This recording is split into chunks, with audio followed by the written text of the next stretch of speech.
2000 के नोट वाला जो डिसीजन है, ये इसके कारण और भी हैं।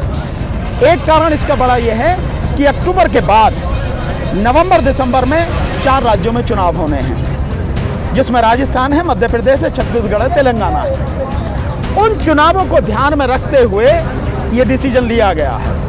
आपको ध्यान होगा जब 2016 में गए थे तो 2017 में उत्तर प्रदेश में चुनाव होने थे। इस देश के लोगों को इस नोटबंदी पर एक सवाल प्रधानमंत्री से पूछना चाहिए खुल के, भाई ये थूक के चाटने की आदत कब जाएगी तुम्हारी, ये बताओ। जब ये बच्चियां मेडल लेकर आई थी, आपने तुरंत बुलाकर इनको सम्मान दिया, बातें की, और आपने बातें भी इस तरह से की, विनेश ये तो मेरे घर की है, बेटी बताया और नारा भी बेटी बचाओ बेटी पढ़ाओ। लेकिन आप एक महीने में बात भी नहीं कर सकते, जबकि ऑफिस आपका 2 किलोमीटर दूर और घर आपका 4 किलोमीटर दूर इस आंदोलन की जगह से। उस पिक्चर को बनाने वाला डायरेक्टर है जिसने कहा कि 30,000 हिंदू लड़कियों के साथ में हुआ। जब अदालत में मुकदमा चला तो वही डायरेक्टर कहता है 30 नहीं, केवल 3 लड़कियां थी। ये जो कि पुलिस बुला रही है और ये जो सारी चीजें हैं, ये लोगों की आंख में धूल झोंकने वाली नौटंकी है और कुछ भी नहीं है। जब पहले पैसे बदले गए थे 1000 के और 500 के नोट, तो 25% पे, 30% पे, 40% पे, 50% कमीशन तक पर बदले गए थे। अभी भी यही होगा। 7 लोगों ने आरोप लगाए, लेकिन एफआईआर केवल 2 ही दर्ज हुई है। कानूनी तौर पे क्या देखते हैं? नहीं, देखिए, कानूनी तौर पर सरकार को जो काम करना चाहिए था सरकार ने नहीं किया है। ये दिक्कत ज़रूर है, लेकिन जहाँ तक आप भविष्य की बात कर रहे हैं, हमें पूरा विश्वास है कि आंदोलन का संघर्ष, आंदोलन का जो भविष्य है वो निश्चित रूप से अच्छा है। सफलता हमें मिलेगी, हम ये नहीं जानते हैं कि कब मिलेगी, लेकिन हमें मिलेगी सफलता, ये हम जानते हैं। और जिस तरह से सरकार इस मामले में बेशर्मी पर उतरी हुई है और एक अपराधी को बचाने के लिए लगातार कोशिश कर रही है, और प्रधानमंत्री ने आज तक एक बार भी बच्चियों से बात नहीं की है, ये बहुत दुखद है। और केवल बच्चियों के लिए नहीं, ये पूरे देश के लिए बहुत ही दुखद बात है कि कम से कम प्रधानमंत्री को जब ये बच्चियां मेडल लेकर आई थी, आपने तुरंत बुलाकर उनको सम्मान दिया, बातें की, और आपने बातें भी इस तरह से की, विनेश ये तो मेरे घर की है, बेटी बताया और नारा भी बेटी बचाओ बेटी पढ़ाओ। लेकिन आप एक महीने में बात भी नहीं कर सकते, जबकि ऑफिस आपका 2 किलोमीटर दूर और घर आपका 4 किलोमीटर दूर इस आंदोलन की जगह से। ये दुख की बात है। जो स्मृति ईरानी हैं, उन्होंने अभी एक फिल्म आई है द केरला स्टोरी, देखने के बाद ये अपील करी है कि महिला देखें, महिलाओं की सुरक्षा को लेके वो है, लेकिन 1 महीने से ये जो महिलाएं बैठी हैं इन पे ध्यान नहीं है। कैसे देखते हैं? देखिए, फिल्म का जो है वो बढ़ावा, बीजेपी के जितने भी लोग हैं वो सही मायने में देश से, देश की समस्याओं से उनका कोई लेना देना नहीं है। अफसोस इस बात का है कि स्मृति ईरानी और ऐसी जितनी भी महिला सांसद या मंत्री हैं, वो महिला होते हुए भी महिलाओं की पीड़ाओं को समझ नहीं पा रहे हैं। रही बात इनकी केरला स्टोरी को देखें तो स्मृति ईरानी को ये जवाब पहले देना चाहिए कि जो आप उस पिक्चर को बनाने वाला डायरेक्टर है जिसने कहा कि 30,000 हिंदू लड़कियों के साथ में हुआ, जब अदालत में मुकदमा चला तो वही डायरेक्टर कहता है 30 नहीं, केवल 3 लड़कियां थी, और 3 लड़कियों में भी एक मुस्लिम थी, एक हिंदू थी और एक क्रिश्चियन थी। ये उसने कहा। तो ये जवाब दें कि 30,000 का जो झूठ तुमने फैलवाया, बीजेपी ने फैलवाया है और ये चुनाव को लेकर फैलवाया है, सब कोई जानते हैं इस बात को।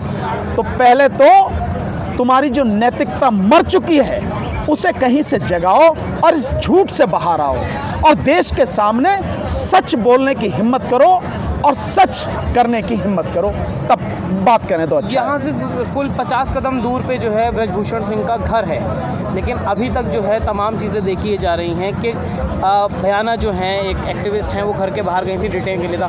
पुलिस ने भी बातचीत करने के लिए बुलाया, लेकिन अभी तक कुछ भविष्य दिख नहीं रहा है। क्या आने वाले समय में ये चीज़ें दब जाएंगी? नहीं, पुलिस ने किसको बात करने के लिए बुलाया? ब्रजभूषण से बातचीत करने के लिए बुलाया गया था कुछ टाइम पहले। पुलिस सब ये नौटंकी कर रही है। अगर पुलिस इन्वेस्टिगेशन करे तो उसको तो पूरा अधिकार है। उसे बुलाने की क्या बात है? पुलिस तो अंदर जाके बात कर सकती है कि इस केस में इन्वेस्टिगेशन करनी है, आप बताइए। अगर नहीं कोऑपरेट करता तो उसको नोटिस दे सकती है, कानून में सारे प्रावधान है। क्यों नहीं कर रही पुलिस? क्या पुलिस ये काम कर रही है? नहीं कर रही। ये जो कि पुलिस बुला रही है और ये जो सारी चीज़ें हैं, ये लोगों की आंख में धूल झोंकने वाली नौटंकी है और कुछ भी नहीं है, ताकि लोगों के रहने पे पुलिस तो गई लेकिन वो बाहर नहीं आया बोलने। कौन होता है भाई? वो एक अपराधी है, उसके खिलाफ एफआईआर है और गंभीर धाराओं में एफआईआर है। पुलिस इन्वेस्टिगेशन करने जाएगी, उसे कोऑपरेट करना ही पड़ेगा। नहीं करेगा तो पुलिस कानूनी कार्रवाई करे। की क्या कानूनी कार्रवाई पुलिस ने? नहीं की ना। तो ये सब दिखावा है, लोगों को मूर्ख बनाने की कार्रवाई। कहीं ना कहीं जो महिलाएं हैं, आपको लगता है जो मौजूदा सरकार है वो उसके विपरीत है, खिलाफ है? क्योंकि गुजरात से भी एक आरटीआई के माध्यम से एक निकला था कि 41,000 से ज़्यादा महिलाएं 5 साल में गायब हो गई हैं। यहाँ महिलाएं बैठी हैं, उनकी स्टोरीज, ये सब जो इतनी गायब हो गई हैं, इनके साथ में ये हुआ, ये सब कुछ बीजेपी का झूठा प्रचार है और देश का माहौल खराब करने के लिए। क्योंकि इस तरह की जो गायब होने की चीज़ें बताई जाती हैं, वो एक धर्म विशेष के लोगों पर उसका आरोप लगाया जाता है। आप देख रहे होंगे सारी चीज़ें। केरला स्टोरी में भी यही बात थी और पहले कश्मीर फाइल बनी थी, उसमें भी यही बात थी। लेकिन सच कभी भी बीजेपी बताने की हिम्मत नहीं करती, क्योंकि सच जो है वो इतना कड़वा है जिससे बीजेपी और उसके लोग ही खुद कटघरे में खड़े हो जाएंगे। अंत में सर, अभी एक डिसीजन लिया है, आखिरी सवाल आपसे लूँगा, जो 2000 के नोट हैं वो बैन कर दिए। जो पहले नोटबंदी हुई थी 2016 में, उसमें तमाम परेशानियां देखी गई थी, समाज को और जनता को हो रही थी। इसको आप कैसे देखते हैं? इस देश के लोगों को इस नोटबंदी पर एक सवाल प्रधानमंत्री से पूछना चाहिए खुल के, भाई ये थूक के चाटने की आदत कब जाएगी तुम्हारी, ये बताओ। 2000 का नोट प्रधानमंत्री बड़ा ढोल ढमाका लेकर आए थे कि इससे भ्रष्टाचार खत्म होगा। मिनिस्ट्री में चिप भी बताई थी, चिप भी बताई थी। वो श्वेता जो है कौन सी है, आज तक की है, कौन सी, वो कह रही इसमें चिप है, पकड़ लिए जाएंगे। तो अब इससे पूछो कि 2000 नोट बदलने जाएगी तो चिप के साथ में बदलने जाएगी या चिप निकाल के लेके जाएगी? ये जो सारी चीजें हैं, ये आंदोलन जिस तरह से धीरे धीरे पूरे देश में फैलता जा रहा है, ऐसे आंदोलन को कमजोर करने के लिए ऐसे डिसीजन लिए जा रहे हैं। नंबर 1। नंबर 2, ये 2000 के नोट वाला जो डिसीजन है, ये इसके कारण और भी हैं। एक कारण इसका बड़ा ये है कि अक्टूबर के बाद नवंबर दिसंबर में 4 राज्यों में चुनाव होने हैं, जिसमें राजस्थान है, मध्य प्रदेश है, छत्तीसगढ़ है, तेलंगाना है। उन चुनावों को ध्यान में रखते हुए ये डिसीजन लिया गया है। आपको ध्यान होगा जब 2016 में गए थे तो 2017 में उत्तर प्रदेश में चुनाव होने थे। नवंबर में ये लिया था और फरवरी मार्च में वहाँ चुनाव होने थे। 3-4 महीने पहले वहाँ लिया गया था और अभी भी यही स्थिति है। 30 सितंबर तक जमा कराना है। और इसके अलावा सरकार इसके माध्यम से लगभग 2.5 से 3 लाख करोड़ रुपया कमाना चाहती है। आप बोलोगे कैसे? अभी आज की तारीख में लगभग 1,08,000 करोड़ के 1,08,000 करोड़ के जो नोट हैं वो 2000 के नोट चलन में नहीं, यानी लोगों ने जमा कर रखे हैं। एक तो वो बाहर आने हैं, दूसरा लगभग 3.25 लाख करोड़ के नोट 2000 के चलन में हैं। तो ये कुल मिला के तकरीबन 5 लाख करोड़ के नोट हैं जो वापस आने हैं। इनको छापने में जो पैसा वो तो गया ही मिट्टी में, लेकिन ये जो पैसे वापस आएंगे, आपको ध्यान होगा जब पहले पैसे बदले गए थे 1000 के और 500 के नोट, तो 25% पे, 30% पे, 40% पे, 50% कमीशन तक पर बदले गए थे।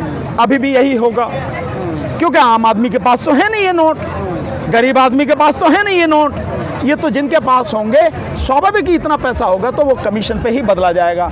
इसी कमीशन में अगर 40 से 50% पे भी बदला गया तो 2 से 2.5 लाख करोड़ रुपया सरकार बड़े आराम से कमा लेगी, क्योंकि पैसा जो है इलेक्शन के लिए चाहिए, लोगों को खरीदने के लिए चाहिए, अंधाधुंध प्रचार के लिए चाहिए, मीडिया को देने के लिए चाहिए। पैसा कहाँ से आएगा? ये सारी चीज़ें हैं। और दूसरा, इससे विपक्ष कमजोर हो जाए उसके लिए सारे काम किए जा रहे हैं। ये ऐसे ही नहीं है फैसला। लेकिन फिर मैं ये कहता हूँ कि जब 2000 का नोट चलाया तो तब भी ये कहा था कि इससे भ्रष्टाचार खत्म करना है, काला धन खत्म करना है। तो अब जब इसे बंद कर रहे हो तब क्या करोगे? इसलिए मैंने पहले कहा कि थूक के चाटने की आदत पड़ गई है। प्रधानमंत्री से सवाल पूछो, क्यों करते हो भाई ऐसा? बहुत शुक्रिया। तो मेरे साथ